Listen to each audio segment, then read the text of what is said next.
Assalamualaikum warahmatullahi wabarakatuh. Perkenalkan, nama saya Pani dengan NIM 22114019 dari Prodi Pendidikan Bahasa Indonesia. Di sini saya memenuhi tugas dari mata kuliah Pengembangan Media Pembelajaran Bahasa. Baiklah, di sini saya akan menjelaskan materi mengenai teks negosiasi. Menurut Kamus Bahasa Indonesia atau KBBI, terdapat dan pengertian teks negosiasi.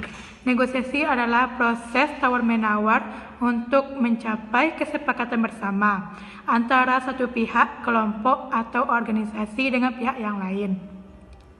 Negosiasi adalah penyelesaian sengketa secara damai melalui perundingan antara pihak yang bersengketa.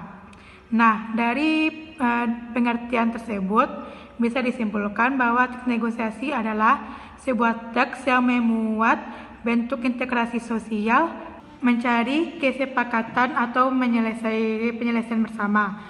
Yang selanjutnya, tujuan teks negosiasi adalah memperoleh kesepakatan untuk mencapai hasil terbaik dari keuntungan bersama. Tujuan tersebut dapat dicapai melalui kesamaan persepsi, mempersatukan perbedaan pendapat antara pihak yang memiliki kepentingan berbeda dan mendapatkan kondisi penyelesaian atau solusi dari masalah yang dihadapi.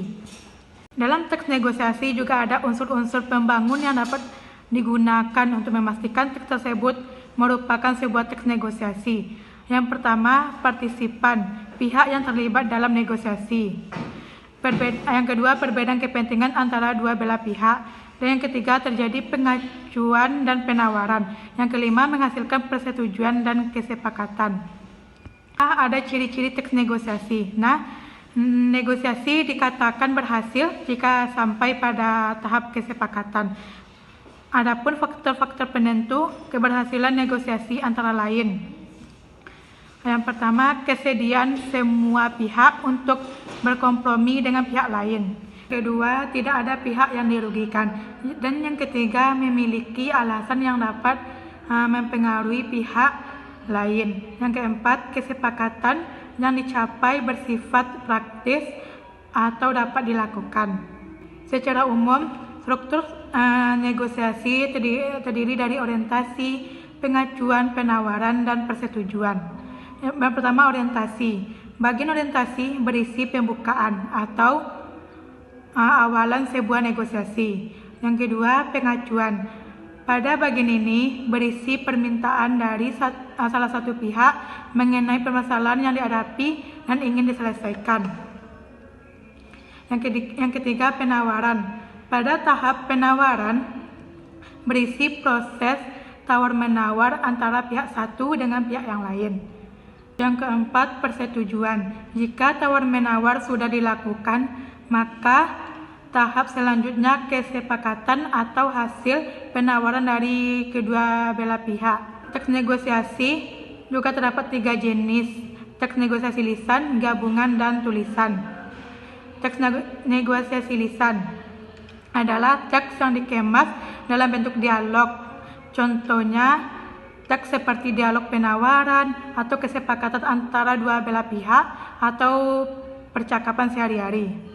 Yang kedua, teks negosiasi gabungan adalah teks yang disajikan dalam bentuk gabungan antara narasi dan dialog. Yang ketiga, teks negosiasi tulisan adalah teks berbentuk tulisan yang bisa berupa surat penawaran barang, surat permintaan barang, atau surat penawaran kerjasama. Kaidah kebahasan teks negosiasi ada beberapa. Yang pertama, kalimat. Terdapat 6 kategori kalimat yang bisa ditemukan dari teks negosiasi. Yang pertama, kalimat deklaratif adalah sebuah kalimat yang berisi pernyataan. Contohnya, di tempat lain harganya bisa lebih mahal, Pak. Ini sudah paling murah. Jadi, Bapak tidak ada rugi beli di sini. Dan yang ketiga, kalimat interrogatif adalah kalimat yang berisi pernyataan yang diajukan kepada orang lain. Contohnya, bagaimana kalau per kilonya 25.000, Bu? Dan yang keempat, kalimat imperatif adalah kalimat yang di dalamnya mengandung perintah yang berfungsi meminta atau memerintahkan orang lain melakukan sesuatu. Contohnya, silakan dicoba dulu, Bu, buahnya. Yang kelima, kalimat harapan adalah kalimat yang menyatukan harapan atau ungkapan keinginan terjadinya sesuatu. Contoh, semoga dagangannya laku ya, Pak. Yang keenam, kalimat persyarat adalah kalimat yang menandakan keberadaan sebuah kondisi atau peristiwa sebagai syarat untuk mencapai tujuan. Contoh, ya udah saya ambil 3 bungkus asalkan diberi diskon ya. Nah, yang selanjutnya konjungsi kata penghubung. Konjungsi atau kata sambung atau kata penghubung adalah kata untuk menghubungkan kata-kata, ungkapan-ungkapan atau kalimat-kalimat dan sebagainya. Dan selanjutnya konjungsi kausalitas. Konjungsi kausalitas adalah kata penghubung yang menyatakan sebab atau alasan dan akibat atau hasil dari suatu hal. Baiklah, hanya itu materi yang dapat saya sampaikan.